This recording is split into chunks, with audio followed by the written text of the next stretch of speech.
हिक दफ़े माता कौशल्या प्रभु श्री रामचंद्र के स्नान कराए पलंग ते सुमारे पाण स्नान पाण इष्ट देव जी पूजा करण ऐं भोग लॻाइण लाइ पकवान तैयार करण वेई। जॾहिं इष्ट देव जी पूजा करण लाइ पकवान खण वेई, छा ॾिसे त प्रभु श्री रामचंद्र वेठो पकवान खाए। अजब में पंहिंजी पलंग वटि अची ॾिठाई त श्री राम जीअ खे जीअं सुम्हारे वेई आहियां तीअं ई लेटियो पियो आहे। माता ॿियो दफ़ो पकवान खण वेई पर वरी बि राम जीअ खे पकवान खाईंदो ॾिठाई। ॿियो दफ़े पलंग वटि अची वरी राम जीअ खे पलंग ते लेटल ॾिठाई। हीअ अचण ॾिसी माता कौशल्या जी धीरज छुटी वियो। हिकु जहिड़ा ॿ बालक ॾिसी दिलि में चवण लॻी त हीउ कहिड़ो अजब इसरार आहे। सचमुच त बालक आहिनि, कीन मुंहिंजे मन जो भरम आहे। माता खे व्याकुल ॾिसी प्रभुअ मुश्की खिली ॾिनो ऐं अखंड अद्भुत विराट स्वरूप जो दर्शन करायो। बोल सियावर रामचंद्र की जय। दोहरो अनेक सूरज चंद्रमा शिव ब्रह्मा ब्रह्मंड पर्वत नदियूं समुंड सभु अद्भुत रूप अखंड। भगवान जे विराट स्वरूप जो रूम रूम में अनेक ब्रह्मंड सूरज चंद्र ॾिसी माता कौशल्या मुग्ध थी वई ऐं हिकिड़ो लफ़्ज़ बि न पुछी सघी हथ जोड़े नेत्र बंदि करे सिर निमायई त श्री रामचंद्र वरी बालक रूप बणिजी पियो। पोइ कौशल्या वीचार करण लॻी त जगत जे पिता खे मूं पंहिंजो पुत्र कयो आहे। तंहिं ते भॻवानु सम्झाए चयुसि त माता इहा ॻाल्हि कंहिंखे बि न ॿुधाई। तॾहिं माता हथ जोड़े वेनती कई त प्रभु तव्हांजी इहा माया मूंखे वरी न व्यापे। श्री राम जी ख़ुशि थी माता खे इहो वरदान ॾिनो। तंहिंखां पोइ गुरु वशिष्ठ चइनी बालकनि जो मुंडण झंड संस्कार कयो। राजा दशरथ घणा दान पुण्य कया। चारई बालक ॿियनि बालकनि सां गॾिजी रांदि रूंद कंदा हुआ। माता कौशल्या जे सॾण जे ठेंग टपा ॾींदा भॼंदा ईंदा हुआ। धुड़ भरियल लिङनि सां ई बालकनि खे राजा चटे चुमे गोद में विहारींदो हो। ॿारनि जो सुभाउ चंचल थींदो आहे, सो पिता जी नज़र बचाए भॼी वेंदा हुआ। मुख में ॾही भत थपियो पियो हूंदो हुन। प्रभुअ जा अहिड़ा त अजीब चरित्र आहिनि जिन खे शारदा शेष महेश भी कथन करे नथो सघे। बोल सिया रामचंद्र की जय। भगवान जूं बाल लीलाऊं खेपक।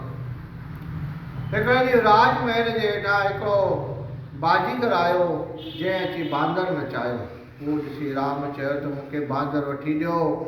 राजा घणेई बांदर घुराया पर राम सर चई न। तॾहिं वशिष्ठ चयो त राजन किष्किंधा नगर में हिकु राजा सुग्रीव नाले पुरीअ में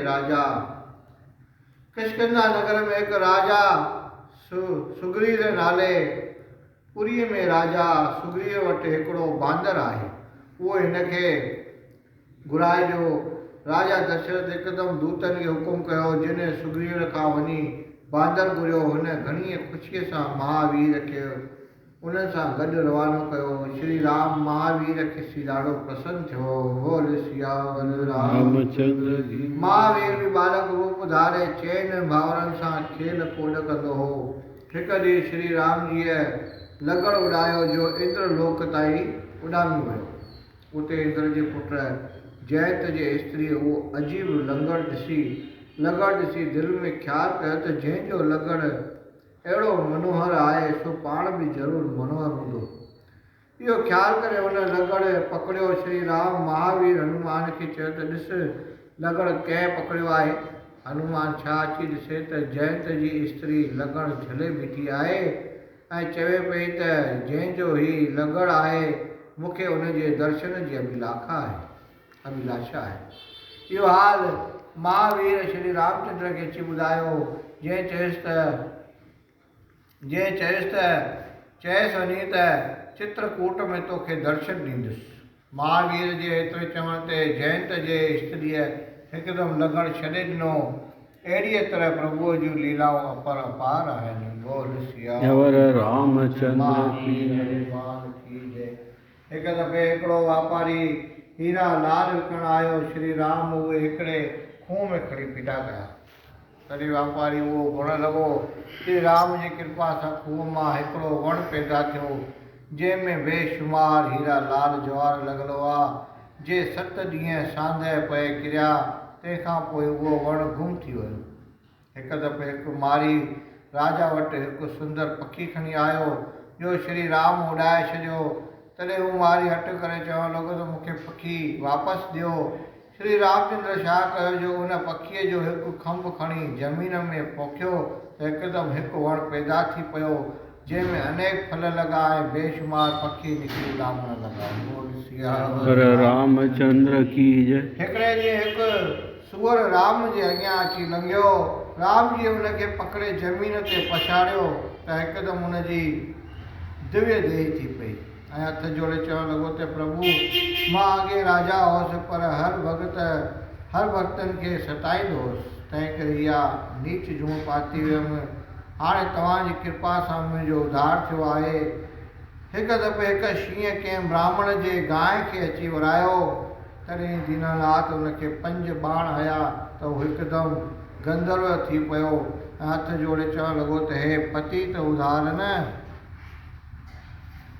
अॻे मां गंधर्व हुउसि पर नारद ते मां टोकबाजी कई हुई जंहिं पारां थो ॾिनो त अॼु अव्हांजी कृपा सां देव देही पाए गंधर्व लोक ॾांहुं थो वञा।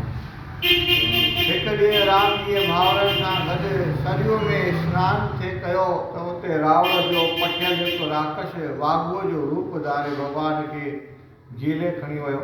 श्री राम जी हुनखे बि मारे भाउरनि वटि हलियो आयो। श्री राम जी हुनखे बि मारे भाउरनि वटि हलियो आयो। वरी ॿिए दफ़े रावण पखीअ जो रूप धारे श्री राम जीअ खे लामारो ॾेई खणणु आयो। भगत वत्सल भॻवानु हुनखे बिना फण जो हिकु तीर अहिड़ो हयो जो हू वञी लंका में फह करे किरियो।